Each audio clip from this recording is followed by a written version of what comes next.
Hey, what's up everyone? It's Crypto Coach Blockchain Wayne. In this video, I'm going to show you how to utilize the FIO Send feature within the Coinhub Wallet. Now, FIO Send allows you to send cryptocurrency by simply typing in FIO Crypto Handle instead of having to copy and paste that long string public address.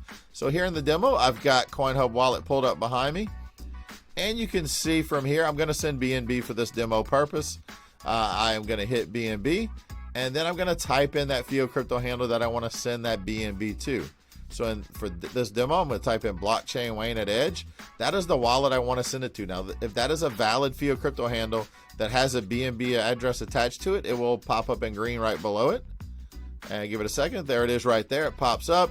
And now I put how much BNB I want to send. I hit next step, confirm it. And in Coinhub, just for verification purposes to authorize that withdrawal, I have to put in my wallet password here. So I'm going to type that in.